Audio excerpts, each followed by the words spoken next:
பேரன்பிற்கினிய எல்லாம் வல்ல அல்லாஹ்வினுடைய நல்லடியார்களே, நாம் வாழுகிற இலங்கை திருநாட்டிலே நமக்கெல்லாம் தெரியும், கடந்த 6 ஆண்டுகளுக்கு முன்பதாக இலங்கையிலே ஏப்ரல் மாதம் 21ஆம் தேதி 2019 ஒரு பாரிய குண்டு தாக்குதல் நடத்தப்பட்டது. ஜஹரான் ஹஷீம் என்கிற ஒரு ஷைத்தானிய சிந்தனை கொண்ட பயங்கரவாதியினால் இந்த தாக்குதல் நடத்தப்பட்டது.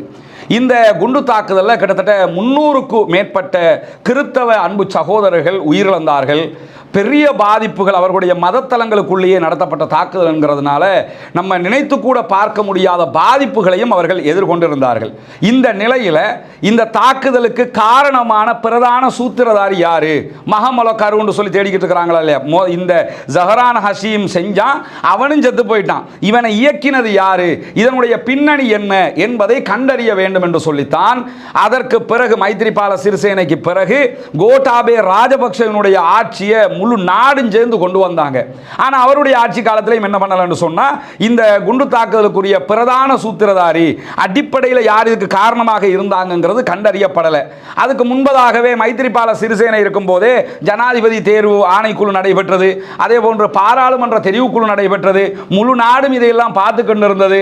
ஆனால் குற்றவாளிகள் தண்டனைக்கு உட்படுத்தப்படவில்லை. பிரதான குற்றவாளி யார் என்பது கண்டறியப்படவில்லை. இந்த நிலையில தான் கிறித்தவ பெரும் சமூகமும் இஸ்லாமியர்களும் முழு நாடுமே இதனுடைய குற்றவாளிகளை கண்டறிய வேண்டும் என்கிற ஒரு பெரிய கேள்வியை தொடர்ந்து எழுப்பிக் கொண்டே வந்திருந்தோம். கடைசியில் கோட்டாபே ராஜபக்சனுடைய ஆட்சி பாதியிலேயே இடைநடுவில் முறிக்கப்படுகிறது. அவர் வெளியேற்றப்பட்டார். நமக்கு தெரியும், அறகல ஊடாக இவர்கிட்ட நீதி நியாயம் கிடைக்காது, இவர் இந்த நாட்டை ஆள்றதுக்கு தகுதி இல்லைன்னு முழு நாடுமே திரண்டு அவரை விரட்டி அடிச்சாச்சு. அதற்கு பிறகு கொஞ்ச நாள் ரணில் ஆட்சியில் இருக்கும்போது என்ன சொன்னாருன்னா, ஆட்சியை எடுத்த அன்னைக்கே என்ன சொன்னாருன்னு சொன்னா, நாங்கள் ஸ்காட்லாந்து யார்ட்டை கொண்டு வந்து இந்த பிரச்சனையை விசாரிப்போம், விசாரித்து நீதியை நாங்கள் வழங்குவோம், குற்றவாளிகளை தண்டிப்போம்னாரு. அவர் சொல்லும் போதே எல்லாருக்கும் தெரியும் இது ஒரு சால்ஜாப்பு வசனம், அவர் ஒன்றும் செய்ய போகிறது கிடையாது, பச்சை பொய்யத்தான் சொல்கிறாருன்னு தெரியும். ஆனாலும் ஏதாவது நடக்குதான்னு பார்த்தா அவருடைய ஆட்சியிலையும் இதற்குரிய எந்த ஒரு முன்னேற்றமுமே ஏற்படவில்லை. அதற்கு பிறகு நடந்த ஜனாதிபதி தேர்தலில் முழு நாடுமே ஒன்று சேர்ந்து அனுரகுமார திசாநாயக்க வெறும் 3.5 to 4% வாக்கு வங்கியோடு இருந்த ஒரு கட்சியை இன்னைக்கு ஜனாதிபதியாக கொண்டு வந்து வைத்து, அதற்கு பிறகு பாராளுமன்ற தேர்தலில் 3/2 பெரும்பான்மையை கொடுத்து, இப்படி ஒரு சம்பவம் இலங்கையில் நடக்கலைங்கிற அளவுக்கு அவர்களுக்கு ஆட்சி கொடுக்கப்பட்டது. ஏன் கொடுக்கப்பட்டது? இவங்கள்ட்டையாவது நீதி கிடைக்கணும், இவங்களாவது இந்த திருடர்களை பிடிக்க வேண்டும், இவர்களாவது நாட்டை கொஞ்சம் வளப்படுத்த வேண்டும், வலுப்படுத்த வேண்டும் என்பதற்காக கொடுக்கப்பட்டிருக்கிறது. இந்த நிலையில் கடந்த சில நாட்களுக்கு முன்பதாக ஜனாதிபதி அனுரகுமார் திசாநாயக்க என்ன சொல்லியிருக்கிறார்னு கேட்டால், இந்த ஈஸ்டர் தாக்குதலோடு சம்பந்தப்பட்டவர்கள் யாரு, அதனுடைய குற்றவாளிகள் யாரு என்பதை எதிர்வருகிற 21ஆம் தேதிக்கு முன்பதாக நாங்கள் வெளிப்படுத்துவோம் என்று சொல்லி இருக்கிறார். முழு நாடுமே இப்பொழுது அதை நோக்கித்தான் பார்த்து கொண்டிருக்கிறது. அவர்கள் யார், யாரை சொல்ல போறாரு, உண்மையான குற்றவாளிகள் வெளிவர வேண்டும் என்பதுதான் கிறித்தவ மக்களுடைய எதிர்பார்ப்பு மட்டுமல்ல, பாதிக்கப்பட்ட இஸ்லாமியர்களுடைய எதிர்பார்ப்பும் கூட.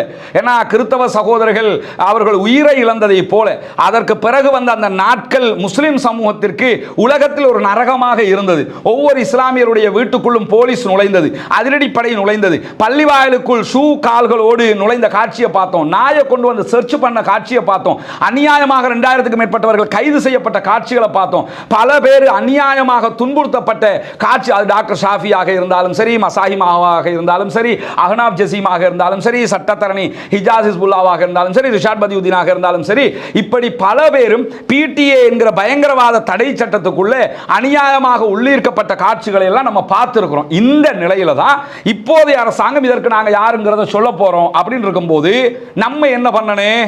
கொஞ்சம் பொறுமையா இருக்கணும். 2-3-4 நாள் தான் இருக்குது. இதுக்குள்ள கொஞ்சம் பொறுமை காக்கணும். என்னன்னு சொன்னா, யாரை சொல்ல போறாங்க, அந்த குற்றவாளி யாரு, அவங்க தண்டிக்கிறதுக்கு தயாராக இருக்கிறாங்க, கண்டிப்பாக தண்டிக்கப்படணும் என்கிறது தானே நம்முடைய நோக்கம்.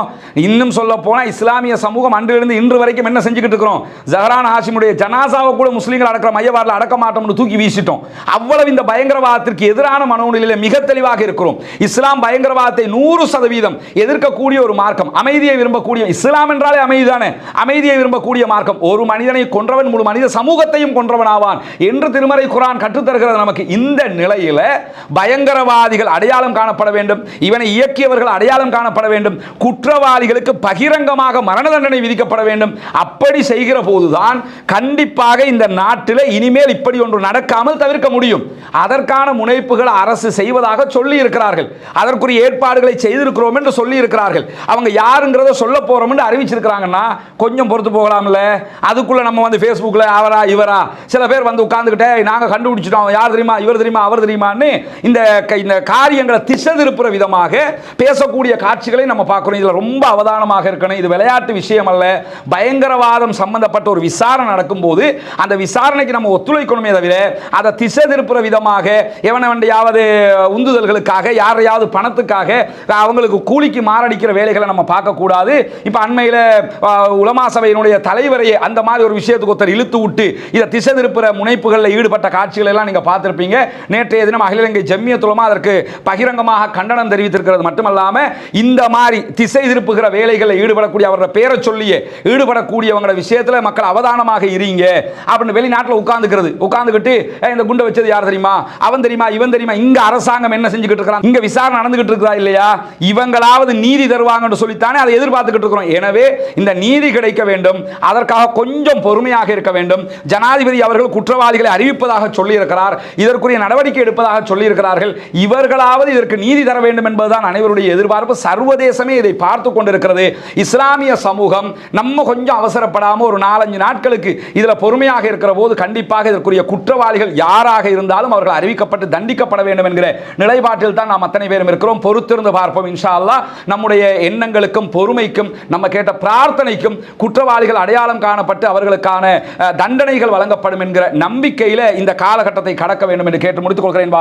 அல்ஹம்துலில்லாஹி ரப்பில் ஆலமீன்.